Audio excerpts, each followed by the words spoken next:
En primer lloc, deixeu-me que us digui moltes gràcies a tots, els que heu vingut i particularment els que esteu incòmodament drets a dins i fora d'aquesta sala, perquè realment, doncs, vaja, més val admetre els errors, no hem calculat bé, ens pensàvem que potser un divendres, doncs, a aquestes hores, doncs, s'havia d'ajustar la convocatòria d'una altra manera i això certament ha quedat avui excessivament desbordat, no? Ja va bé una mica doncs, que les coses estiguin plenes, perquè això dona moral, no? Però vaja, la incomoditat que patiu no és justificada i per tant us en dono les gràcies per haver vingut especialment i en qualsevol cas també les disculpes. Per què aquest llibre? Doncs és molt senzill, alguns hem decidit fer política. És això. Nosaltres reaccionem davant de l'adversitat i dels reptes fent política. I avui en dia dir-ho d'aquesta manera potser no quedes gaire bé, perquè això de la política està molt tocat des de molts punts de vista, no té molt bona premsa segurament. Però nosaltres hem decidit fer política i per això fem coses com aquest llibre. Escolta, ja he dit abans que això és més una obra col·lectiva, encara que l'hagi escrit jo, que no pas una altra cosa. Hem decidit fer política.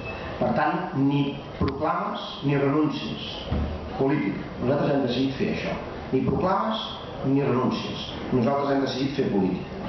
I acabada la manifestació del 10 de juliol, molts ens preguntàvem i ara què? Perquè aquella manifestació va ser un èxit.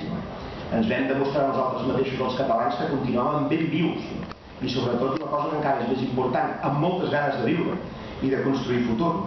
I a la pregunta i ara què? Nosaltres contestem política. Evidentment, política juntament amb moltes altres accions que s'han de fer de molts altres llocs. No ho farem sols des de la política, tot això que s'ha de fer. Però és veritat que sense la política en aquest país no farem una Catalunya lliure, que és l'objectiu final. No ens perdéssim de vista, ho ha dit molt bé la Montse, la Montserrat, aquí ja es defineix en aquest llibre una estació, que és l'estació que ens veiem en cor de definir en els propers temps, no? Però l'objectiu final, el destí final d'aquest tren, d'aquest metro, doncs és evidentment la planíssima llibertat del nostre país. Què és aquest llibre? Lligat amb tot això? Fonamentalment tres coses. En primer lloc, això que us deia, m'atreviria a dir que és el resultat d'una obra col·lectiva. No és una aposta personal, aquest no és un llibre de vivències, no és la meva experiència sobre aquests anys, no? Evidentment, fruit de la meva personal experiència em permet radiografiar millor algunes coses. Per tant, com a obra col·lectiva, jo us vull subratllar que aquest llibre no és una improvisació, ben de lluny. Segona cosa que és aquest llibre, modestament, això que us diré ara podeu passar, aquest és molt presumptuós, no?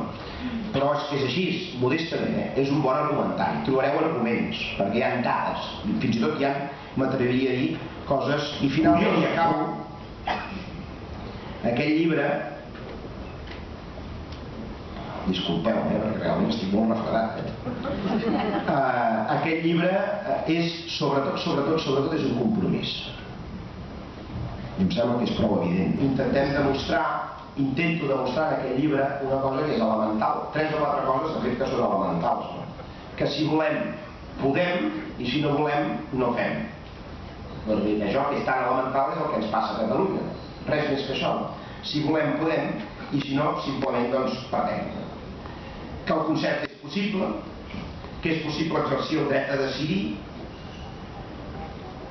que hem d'entendre que la grandesa de la democràcia és que no hi ha límits, això és la grandesa de la democràcia, però que necessita vots. Això és el que té la democràcia. També una altra cosa, i amb això ja vaig acabant del tot, que a vegades els catalans tinc la impressió que ens n'hem despistat, d'això que us diré ara, per molt elemental que sigui, que en un context democràtic has de negociar, ja m'explicareu si no com, es fan les coses, no? I que el resultat d'una negociació no és allò que et mereixes, és allò que aconsegueixes. Tindrem moltíssimes urgències en aquest país, moltíssimes, però l'important per nosaltres, almenys clarament per mi, és això, és que aquest país pugui exercir plenament el dret a decidir i Catalunya esdevingui una nació lliure on la gent pugui desenvolupar-se plenament en un context de satisfacció, no sé si de felicitat, no sé si aquesta és la terminologia adequada, però en qualsevol cas sí de progrés i de convivència, que és el que li correspon a un país com el nostre. Moltes gràcies.